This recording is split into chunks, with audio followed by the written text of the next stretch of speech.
Assalamualaikum warahmatullahi wabarakatuh. Perkenalkan, nama saya Anissa Fikri Hasibuan. Di sini saya akan menjelaskan tentang apa itu bahasa baku dan apa itu bahasa tidak baku. Nah, sebelum kita mengetahui apa itu bahasa baku dan apa itu bahasa tidak baku, terlebih dahulu kita mengetahui apa itu bahasa.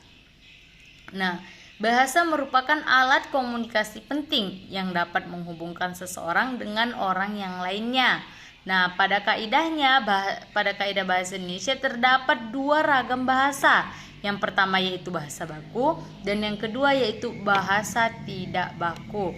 Adapun bahasa baku yaitu kata atau kalimat yang sesuai dengan kaidah bahasa Indonesia. Dan pedoman yang digunakan yaitu KBBI atau Kamus Besar Bahasa Indonesia, pedoman pembentukan istilah, ejaan yang disempurnakan atau EYD. Nah, dialek yang tidak sesuai dengan kaidah tersebutlah yang disebut dengan bahasa tidak baku. Bahasa baku adalah bahasa standar atau pokok yang kebenaran dan ketetapannya telah ditentukan oleh negara. Baku berarti bahasa tersebut tidak dapat berubah setiap saat. Baku atau standar beranggapan adanya keseragaman. Berdasarkan teori, bahasa baku merupakan bahasa pokok yang menjadi bahasa standar dan acuan yang digunakan dalam kehidupan sehari-hari di dalam masyarakat. Nah, bahasa baku mencakup pemakaian bahasa sehari-hari pada bahasa percakapan lisan maupun bahasa tulisan.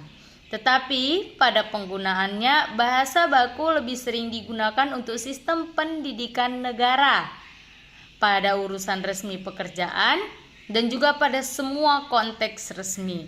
Sementara itu, di dalam kehidupan sehari-hari, lebih banyak orang menggunakan bahasa non-baku dan sesuka hati. Lalu, apa itu bahasa Indonesia baku? Bahasa Indonesia baku adalah salah satu ragam bahasa Indonesia yang bentuk bahasanya telah dikodifikasi, diterima, dan difungsikan atau dipakai sebagai model oleh masyarakat Indonesia secara luas. Contohnya terdapat pada Undang-Undang Dasar 1945 yang berbunyi, Undang-Undang Dasar 1945 pembukaan bahwa sesungguhnya kemerdekaan itu ialah hak segala bangsa, dan oleh sebab itu penjajahan di atas dunia harus dihapuskan karena tidak sesuai dengan pri kemanusiaan dan pri keadilan. Dari beberapa kalimat di dalam undang-undang di atas menunjukkan bahwa bahasa baku merupakan pemakaian bahasa yang baik dan benar. Lalu setelah kita mengetahui apa itu bahasa Indonesia baku, alangkah baiknya kita mengetahui apa itu bahasa Indonesia non-baku. Adapun bahasa Indonesia non-baku adalah salah satu ragam bahasa Indonesia yang tidak dikodifikasi, tidak diterima, dan tidak difungsikan sebagai model masyarakat Indonesia secara luas, tetapi dipakai oleh masyarakat secara khusus.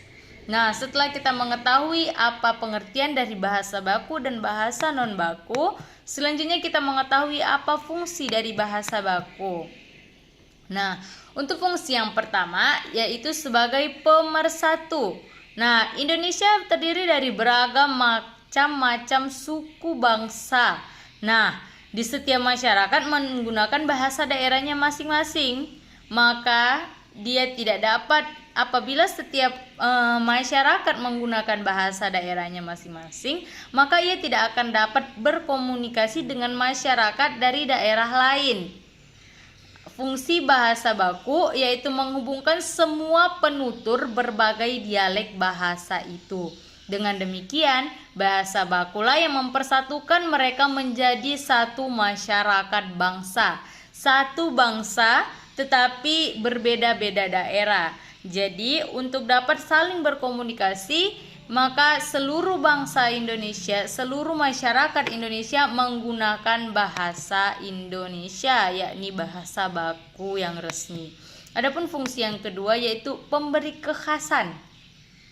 Nah, suatu bahasa baku yang membedakan bahasa itu dari bahasa lain atau satu negara dengan negara lain.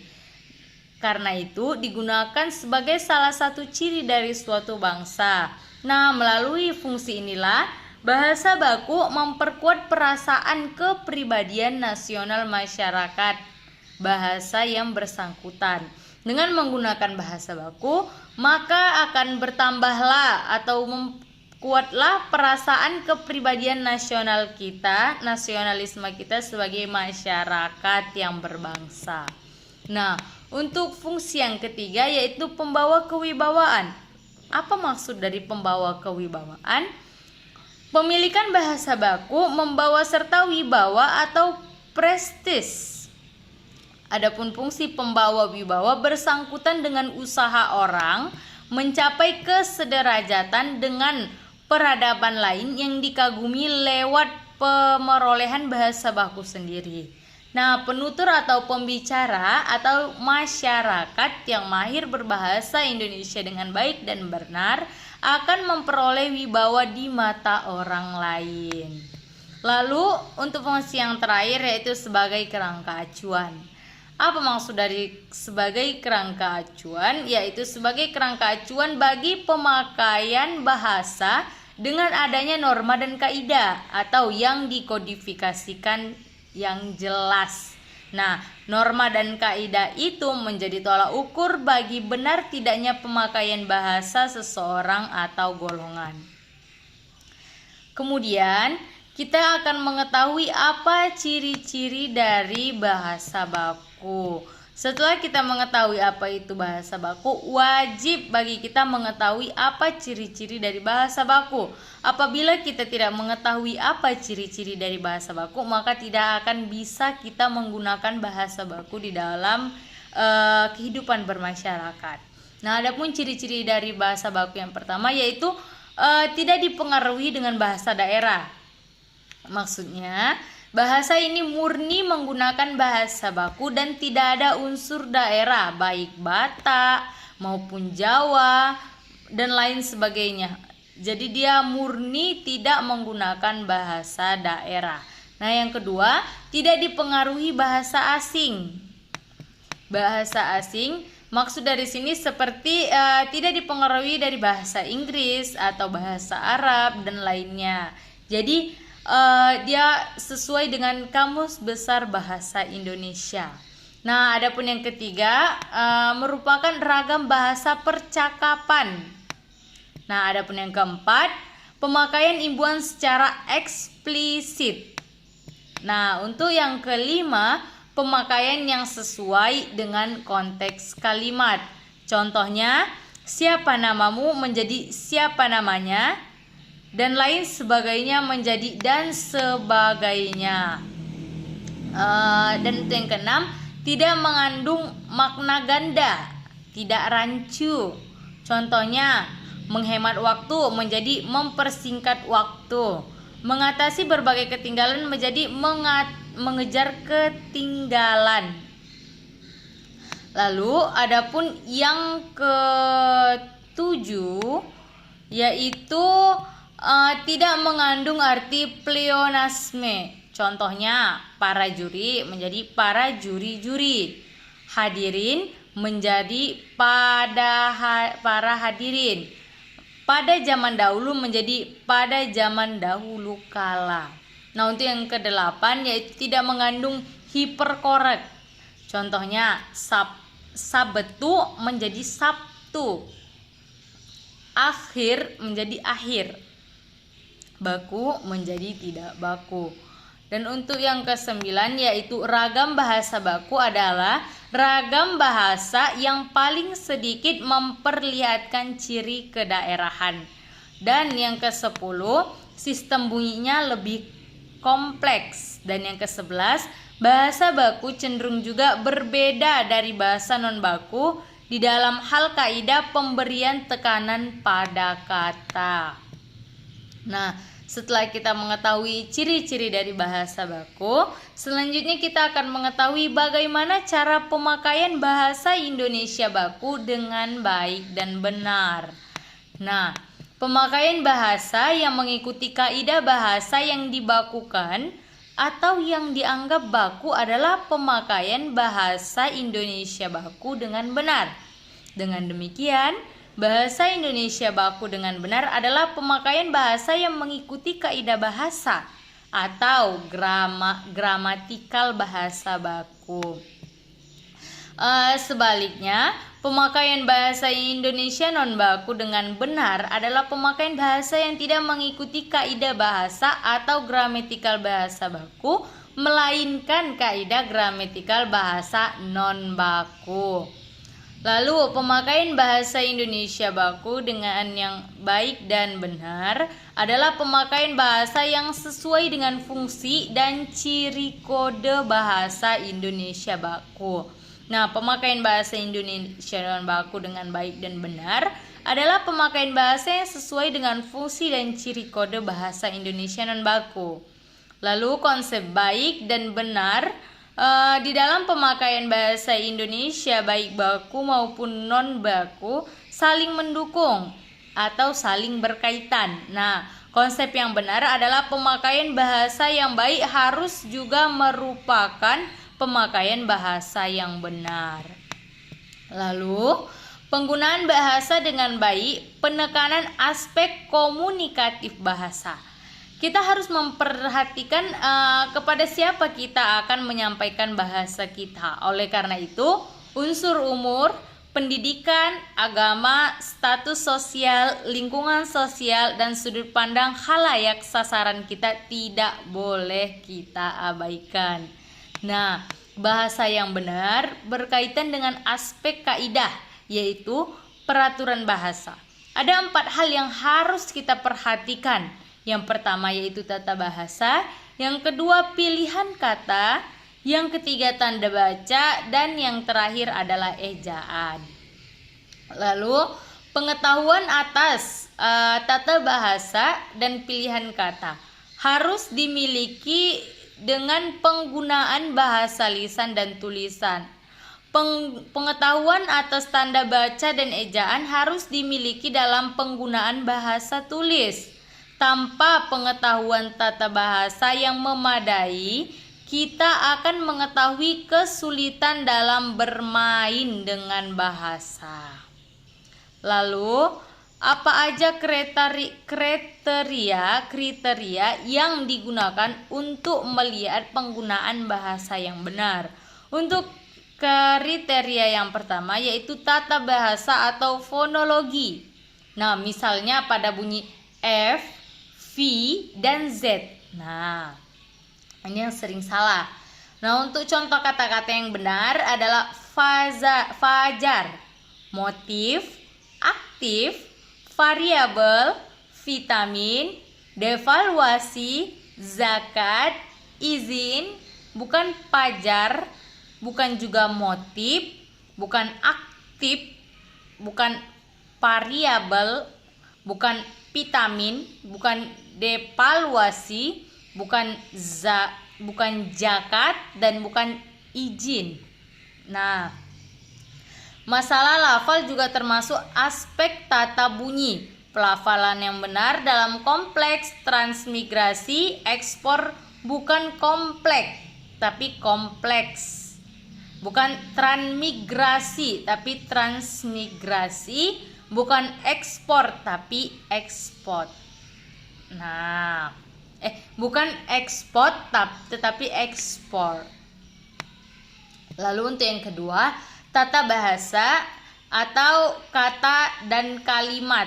Nah, misalnya bentuk kata yang benar adalah ubah, mencari, mendesak, mengebut, tengahkan, dan pertanggungjawabkan.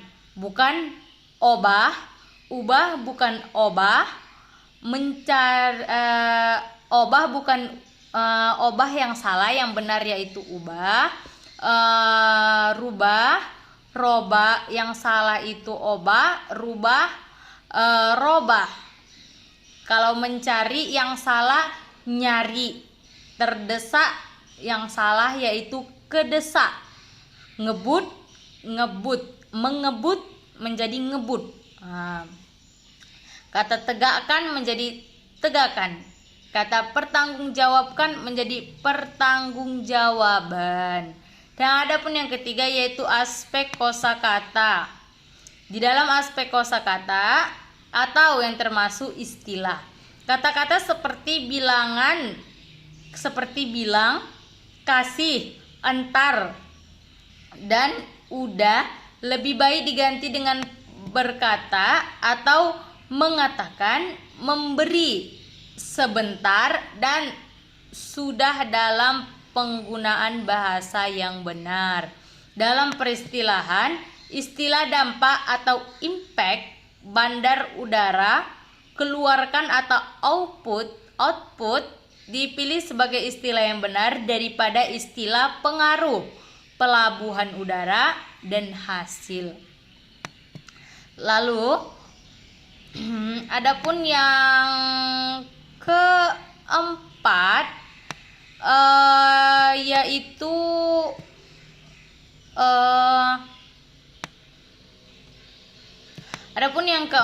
yaitu dari segi ejaan. Nah, penulisan yang benar adalah analisis, sistem, objek, jadwal, kualitas, dan hierarki.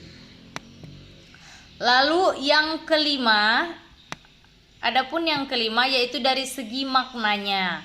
Nah, penggunaan bahasa yang benar bertalian dengan ketepatan menggunakan kata yang sesuai dengan tuntutan makna. Lalu apa misalnya? Misalnya di dalam bahasa Indonesia, di dalam bahasa ilmu tidak tepat jika digunakan kata yang bersifat konotatif atau kiasan. Contoh kata baku dan kata tidak baku darinya diantaranya kata baku, kata non baku, aktif menjadi aktif atau aktive, apotek menjadi apotik, cabai menjadi cabe atau cabai, fotokopi menjadi fotokopi, fotokopi. Nah,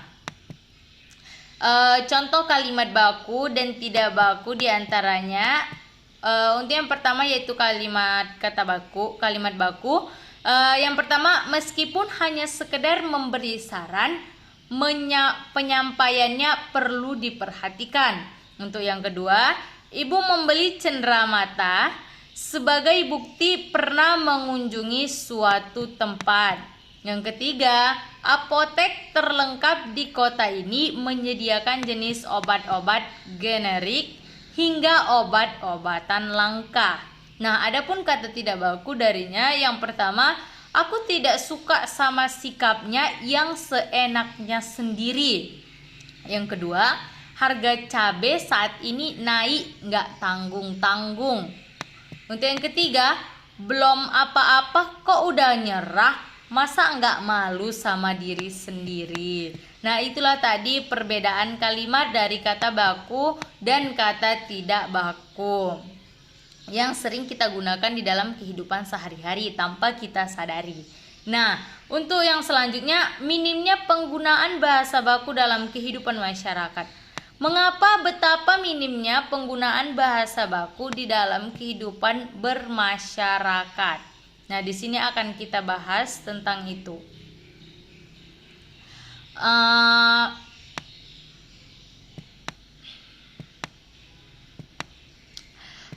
Minimnya penggunaan bahasa baku. Mengapa minim penggunaan bahasa baku di dalam kehidupan bermasyarakat? Di dalam masyarakat kita saat ini masih banyak orang yang tidak menggunakan bahasa baku. Mereka cenderung menggunakan bahasa gaul. Namun terkadang mereka juga berbicara dengan menggunakan logat daerahnya masing-masing. Nah, kebanyakan orang yang menggunakan bahasa baku ialah kalangan terpelajar yang sopan dan beretika. Mereka berbicara kepada orang yang lebih tua atau pejabat dengan menggunakan bahasa yang baik, bahasa yang baku dan tidak menggunakan bahasa gaul. Bahasa merupakan salah satu alat untuk mengadakan interaksi terhadap manusia lainnya. Dengan adanya bahasa, kita dapat berhubungan dengan masyarakat lain yang akhirnya melahirkan komunikasi dengan masyarakat. Bahasa Indonesia mempunyai sebuah aturan yang baku dalam penggunaannya. Namun, dalam praktiknya, kehidupan sehari-hari sering terjadi penyimpangan dari aturan-aturan baku tersebut.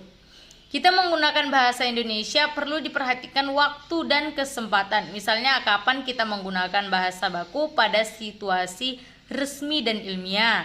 Bahasa baku telah menjadi bahasa asing dalam komunitas sehari-hari di masyarakat Indonesia. Nah, dapat kita ambil contoh dalam waktu 24 jam siaran di televisi, bahasa baku hanya nampak dan terdengar hanya di dalam siaran berita yang berdurasi 90 menit per hari. Selebihnya kita tidak menemukan bahasa baku dalam komunikasi periklanan, pemilihan nama secara televisi dan praktik bahasa dalam siaran itu sendiri. Lalu alasannya beragam. Adapun alasan-alasannya, bahasa tidak bernilai jual, tidak gaul, tidak mengangkat gengsi, dan tidak mampu mengangkat penghayatan pembaca. Nah, dari situ dapat kita ambil kesimpulan bahwa bahasa merupakan alat komunikasi yang sangat penting dalam kehidupan kita. Mengapa? Karena dengan bahasa ini manusia dapat menyampaikan isi pikirannya kepada orang lain. Pada bahasa terdapat dua ragam yang tadi saya bahas. Yang pertama yaitu bahasa baku dan bahasa tidak baku. Di dalam bahasa Indonesia baku pada umumnya sesuai dengan pola SPOK dan biasanya dipelajari di sekolah dan digunakan pada lingkungan dan keadaan yang resmi. Untuk saran saya mengharapkan kita semua mengharapkan agar kiranya bahasa Indonesia baku dan non baku ini sebaiknya digunakan dan kita pakai dengan benar dalam kehidupan sehari-hari kita dalam bermasyarakat. Oke, mungkin sampai sini saja pembahasan saya. Kurang lebihnya saya mohon maaf. Wabillahi taufik wal hidayah. Assalamualaikum warahmatullahi wabarakatuh.